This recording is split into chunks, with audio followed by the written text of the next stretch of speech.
Fire सीईटीचा result आलेला आहे आणि ज्या विद्यार्थ्यांना आपल्या मनासारखे मार्क्स मिळाले आहेत त्या विद्यार्थ्यांचं अभिनंदन. आता मित्रांनो, यापुढे आपल्याला पुढची स्टेज काय असणार आहे, पुढच्या स्टेपमध्ये आपल्याला कुठल्या गोष्टी करणं महत्त्वाचं आहे, या गोष्टींचं डिस्कशन आपण आजच्या व्हिडिओमध्ये करणार आहोत, ज्याच्यामध्ये कॅप राऊंडचं रजिस्ट्रेशन असेल, ते कधीपासून एक्सपेक्टेड आहे. दुसरी गोष्ट म्हणजे तुम्हाला जर या सीईटीमध्ये कमी मार्क्स मिळाले असतील, तर त्या केसमध्ये तुम्ही कॅप राऊंडला अप्लाय करण्यासाठी एलिजिबल आहात का? या प्रश्नांची उत्तरं आपण पाहणार आहोत. आणि विद्यार्थी मित्रांनो, या मधल्या वेळेमध्ये जोपर्यंत रजिस्ट्रेशन सुरू होत नाही, तोपर्यंत आपण आपल्या पर्सेंटाईलनुसार कॉलेज कसं शॉर्टलिस्ट करून ठेवायचं आणि महाराष्ट्रातल्या कॉलेजेसचा कट ऑफ कुठे पाहायचा, या सगळ्या गोष्टी आपण आजच्या व्हिडिओमध्ये डिस्कस करणार आहोत. तर हॅलो विद्यार्थी मित्रांनो, मी तुमचा एज्युकेटर अरविंद आणि तुमचं स्वागत आहे ग्लोबल ऑनलाईनमध्ये. मित्रांनो, जे विद्यार्थी 2026 मध्ये लॉ सीईटी देत आहेत, अशा विद्यार्थ्यांसाठी ग्लोबल ऑनलाईनमध्ये लाईव्ह बॅचेस सुरू करण्यात आलेले आहेत.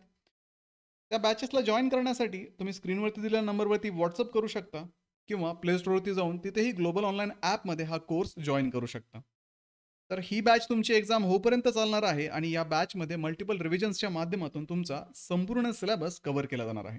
तर मित्रांनो, लवकरात लवकर कोर्सला जॉईन करा आणि आपल्या एक्झामच्या प्रिपरेशनला सुरुवात करा. मित्रांनो, आता बऱ्याचशा विद्यार्थ्यांना प्रश्न पडलेला आहे की आन्सर कीमध्ये खूप सारे प्रश्न बरोबर होते, पण पर्सेंटाईल जे आलंय ते खूप कमी आलंय. तर मित्रांनो, त्याच्यासाठी सगळ्यात महत्त्वाची गोष्ट म्हणजे पर्सेंटाईल कसं कॅल्क्युलेट करता हे आपल्याला माहिती पाहिजे. आता पर्सेंटाईल जे असतं ते कॅल्क्युलेट करण्यासाठी एक फॉर्म्युला आहे. Percentile is equal to 100 into number of candidate who scored less than equal to your raw score divided by total candidates in your shift. तर तुमच्या शिफ्टमध्ये कन्सिडर करा 2000 विद्यार्थ्यांनी एक्झाम दिली असेल आणि त्यापैकी 1500 विद्यार्थ्यांना तुमच्यापेक्षा कमी किंवा तुमचे एवढे मार्क्स मिळाले असतील. तर अशा वेळेस पर्सेंटाईल जे कॅल्क्युलेट होतात ते त्या 1500 विद्यार्थ्यावरनं कॅल्क्युलेट होतात. म्हणजे जे विद्यार्थी तुमच्यापेक्षा कमी मार्क्स मिळवणारे आहेत किंवा तुमच्या एवढे मार्क्स मिळवणारे आहेत, ते विद्यार्थी तुमच्या शिफ्टमध्ये किती आहेत त्यांच्या नंबर्सनुसार तुमचे पर्सेंटाईल कॅल्क्युलेट होतात. म्हणजेच तुमच्या सेशनमध्ये तुम्ही जी एक्झाम दिली होती, तुमच्या सोबत जे विद्यार्थी होते, तर किती टक्के विद्यार्थ्यांना तुमच्या एवढे आणि तुमच्यापेक्षा कमी मार्क्स मिळालेले आहेत, त्या विद्यार्थ्यांची टक्केवारी म्हणजे तुमचे पर्सेंटाईल. म्हणजे जरी तुम्ही एक्झाममध्ये खूप सारे प्रश्न सॉल्व केले असतील आणि आन्सर कीमध्ये व्हेरीफाय केले की तुमचे खूप सारे प्रश्नही बरोबर आले होते, पण तुमचं पर्सेंटाईल 30च्या आसपास आलंय, 30% विद्यार्थ्यांना तुमच्या एवढे किंवा तुमच्यापेक्षा कमी मार्क मिळालेले आहेत. ठीक आहे.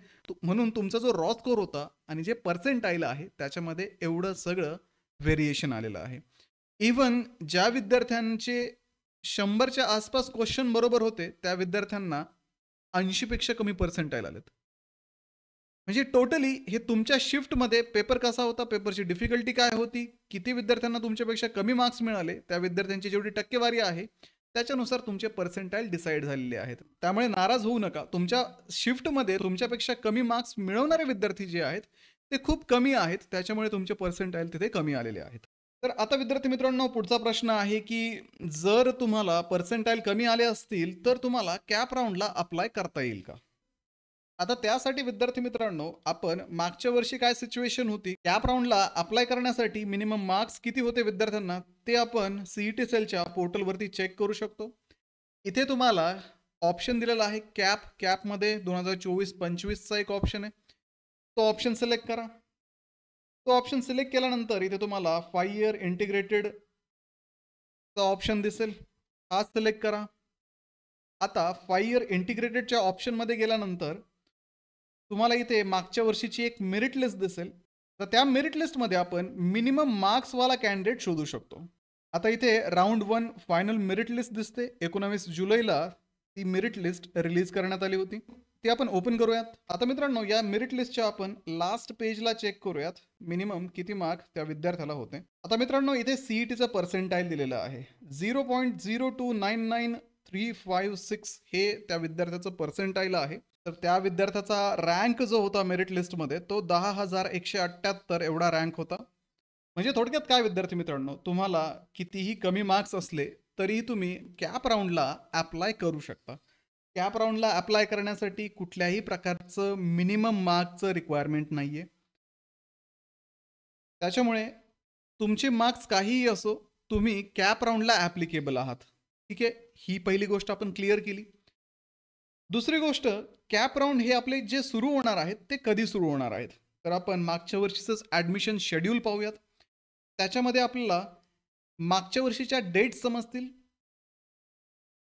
आता इथे मागच्या वर्षी कॅप राउंड जे सुरू झाले होते, कॅप राउंडचं जे रजिस्ट्रेशन झालं होतं, ते 8 जुलै ते 13 जुलैच्या दरम्यान झालं होतं. म्हणजे आपण एक्स्पेक्ट करूयात, की आपलं जे रजिस्ट्रेशन चालू होईल, ते जुलै महिन्यामध्येच रजिस्ट्रेशन चालू होईल. त्याच्या अगोदर आपण रजिस्ट्रेशन एक्स्पेक्ट नाही करू शकत. ठीक आहे. त्यामुळे कॅप राउंडचं जे रजिस्ट्रेशन होतील ते जुलैमध्ये सुरू होतील, हे एवढं एक लक्षात ठेवा. आता या कॅप राउंडच्या रजिस्ट्रेशन सुरू होण्यापर्यंत मधला जो आपल्याकडे वेळ असणार आहे, त्या वेळेमध्ये आपल्याला काही गोष्टी करणं महत्त्वाचं आहे. सगळ्यात महत्त्वाची गोष्ट म्हणजे आपण या कॅप राउंडसाठी जे डॉक्युमेंट्स रिक्वायर्ड आहेत, त्या डॉक्युमेंट्स आपल्याकडे रेडी असणं महत्त्वाचं आहे. तर त्या कुठल्या डॉक्युमेंट्स कॅप राउंडसाठी तुम्हाला लागणार आहेत, त्याची लिस्ट मी बनवलेली आहे. ती लिस्ट जी आहे, तर त्याचा व्हिडिओ मी तुम्हाला डिस्क्रिप्शनमध्ये देत आहे. कुठल्या डॉक्युमेंट्स तुमच्या कॅटेगरीनुसार तुम्हाला नेसेसरी आहेत, त्या काढण्याच्या तयारीला लागा. आता ज्या विद्यार्थ्यांचं सर्टिफिकेट ऑफ व्हॅलिडिटीला ॲप्लिकेशन अजून केलं नसेल, अशा विद्यार्थ्यांनी व्हॅलिडिटी सर्टिफिकेटला ॲप्लिकेशन करून ठेवा. दुसरी गोष्ट, कॅप राउंडच्या रजिस्ट्रेशनच्या वेळेस तुम्हाला त्या व्हॅलिडिटी सर्टिफिकेटची ॲटलिस्ट पावती जरी असेल, तरीही तुमचं काम होऊ शकतं. व्हॅलिडिटीचं सर्टिफिकेट तुम्ही नंतर पण सबमिट करू शकता. ठीक आहे. तर ती लिस्ट एकदा पाहून घ्या, त्याच्यानुसार तुम्ही तुमचे डॉक्युमेंट्स रेडी ठेवा. दुसरी गोष्ट, या वेळेमध्ये तुम्ही मागच्या वर्षी जो कट ऑफ होता तो चेक करू शकता. किंवा तुम्हाला जर तुमच्या एरियामधले कॉलेजेस पाहायचे असतील, तर CETच्या याच वेबसाईटवरती तुम्हाला ते सगळे कॉलेजेस आहेत ना, त्याची संपूर्ण माहिती मिळणार आहे. त्यासाठी तुम्हाला इथे कॉलेज लिस्ट दिलेली आहे. सर्च अप्रूव्ड कॉलेजेस त्याच्यावरती क्लिक करा. आता इथे तुम्ही कॉलेजची युनिव्हर्सिटी सिलेक्ट करू शकता, कॉलेजचा स्टेटस सिलेक्ट करू शकता, कॉलेजचं मीडियम सिलेक्ट करू शकता, कॉलेजचा टाईप आणि कोर्स सिलेक्ट करू शकता. आता महाराष्ट्रामध्ये फक्त 2 कोर्सेस इथे CET थ्रू तुम्ही ॲडमिशन घेऊ शकता. पहिलं म्हणजे BA LLB आणि दुसरं म्हणजे BBA LLB. ज्या विद्यार्थ्यांना BA LLB करायचं आहे, ते विद्यार्थी इथे BA LLBचे कॉलेजेस शोधू शकतात. सिम्पली तुम्ही इथे कोर्स सिलेक्ट करा आणि सर्चवरती क्लिक केल्यानंतर BA LLBच्या संपूर्ण कॉलेजची लिस्ट तुम्हाला येईल. त्या लिस्टमध्ये government college, government aided college, unaided college अशा सगळ्या प्रकारच्या कॉलेजेसची लिस्ट तुम्हाला इथे मिळू शकते. ठीक आहे. आता इथे मोर इन्फोवरती क्लिक केल्यानंतर तुम्हाला त्या कॉलेजची इतर जी डिटेल माहिती आहे ती मिळेल. आता कॉलेजच्या डिटेल माहितीमध्ये तुम्हाला कॉलेजचं नाव, ॲड्रेस, कुठल्या संस्थेचं ते कॉलेज आहे, कॉलेजचा ऑफिस टाईम, कॉलेजचा फोन नंबर, ईमेल ID, त्यानंतर कॉलेजची फी, या सगळ्या गोष्टी तुम्हाला इथे पाहायला मिळतात. कॉलेजमध्ये कुठला कोर्स ऑफर केला जातो, इनटेक कॅपॅसिटी काय आहे, या सगळ्या गोष्टी तुम्ही याच्यामध्ये व्हेरीफाय करू शकता.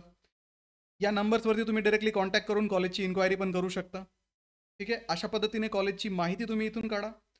दुसरी गोष्ट म्हणजे आता तुम्हाला जे मार्क्स मिळालेले आहेत, त्या मार्क्सनुसार तुम्हाला कुठलं कॉलेज भेटू शकतं किंवा तुम्हाला कुठल्या कॉलेजमध्ये ॲडमिशन घ्यायचं आहे, याच्यासाठी तुम्हाला त्या कॉलेजेसचा कट ऑफ पाहावा लागेल.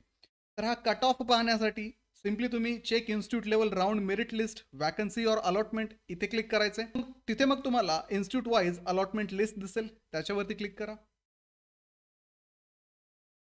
तिथे गेल्यानंतर राउंड तुम्हाला सिलेक्ट करायचा आहे. समजा आपण राउंड 1चा कट ऑफ पाहतोय. युनिव्हर्सिटी सिलेक्ट करा. त्याच्यामध्ये सपोज आपण युनिव्हर्सिटी सिलेक्ट केली, doctor Babasaheb Ambedkar Marathwada university, Chhatrapati Sambhajinagar. College select करा. आता कॉलेज सिलेक्ट करताना तुम्हाला तुमच्या आसपासचं कुठलं कॉलेज पाहिजे, कुठल्या कॉलेजचा कट ऑफ पाहिजे, त्याच्यानुसार तुम्ही इथे कॉलेज सिलेक्ट करा. मी इथे VN पाटील सिलेक्ट करतोय. आता इथे शो अलॉटमेंट लिस्टवरती क्लिक करा. शो अलॉटमेंट लिस्टवरती क्लिक केल्यानंतर तुम्हाला राउंड 1मध्ये आणि कुठल्या कॅटेगरीला किती मिनिमम मार्कला तिथे ॲडमिशन मिळालं आहे ते तुम्ही व्हेरीफाय करू शकता. आता इथे या लिस्टमध्ये तुम्हाला तुमचा कट ऑफ कळणार आहे. तर त्यासाठी विद्यार्थी मित्रांनो, इथे काय करायचं आहे, तुम्ही तुमची कॅटेगरी शोधायची. तुमची कॅटेगरी शोधल्यानंतर जसं की इथे दिलेलं आहे ओपन. आता इलिजिबल कॅटेगरीच्या लिस्टमध्ये तुम्ही कॅटेगरी शोधा.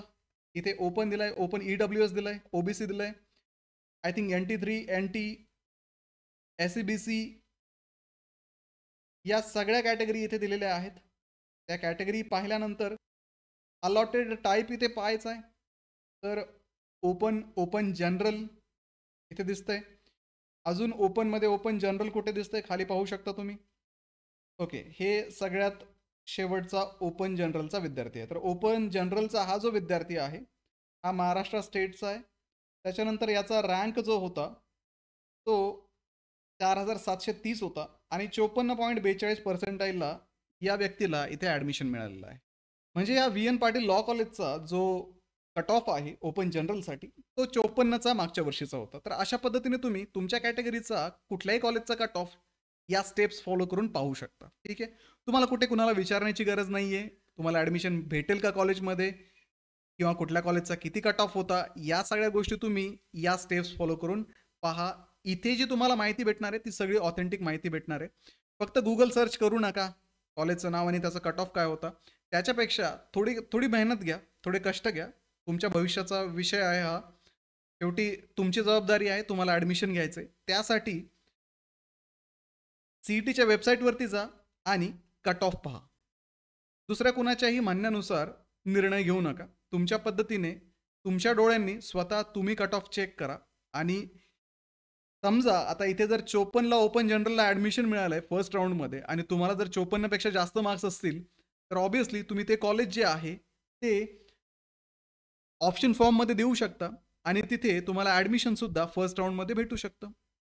ठीक आहे. अशा पद्धतीने कट ऑफ पाहायचा. जर तुमच्या कॅटेगरीचा त्या कॉलेजमध्ये असणारा फर्स्ट राऊंडचा कट ऑफ तुमच्या मार्क्सपेक्षा कमी असेल तर तुम्ही ते कॉलेज प्रेफरन्स फॉर्ममध्ये देऊ शकता. तिथे तुमचा नंबर लागण्याचे चान्सेस जास्त आहेत. दुसरी गोष्ट रँक पण पाहणं महत्त्वाचं आहे. मेरिट लिस्ट ज्यावेळेस आता लागेल कॅप राऊंडच्या फॉर्म नंतर त्यावेळेस तुम्हाला त्याच्यामध्ये रँक कळतील आणि या रँकनुसार सुद्धा तुम्ही एक अंदाज लावू शकता की तुम्हाला ते कॉलेज भेटेल की नाही. ठीक आहे मित्रांनो. तर अशा पद्धतीने कॉलेजेसचे कट ऑफ पहा. कुठल्या कुठल्या गव्हर्नमेंट कॉलेजचा कट ऑफ जो आहे तो तुम्हाला पॉसिबल आहे त्या कॉलेजमध्ये तुम्ही ॲडमिशन घेऊ शकता. असे कॉलेज शॉर्टलिस्ट करा. म्हणजे ज्यावेळेस तुम्ही ऑप्शन फॉर्म भराल त्यावेळेस तुम्हाला थोडंसं इझी जाईल. तर व्हिडिओला लाईक करा, तुमच्या मित्रांना हा व्हिडिओ शेअर करा, ग्लोबल ऑनलाईनला सबस्क्राईब करा आणि जर तुमचे काही प्रश्न असतील तर कमेंटमध्ये नक्की विचारा. तर भेटूया पुढच्या व्हिडिओमध्ये. तोपर्यंत कॅप राऊंडची तयारी करून ठेवा. थँक्यू.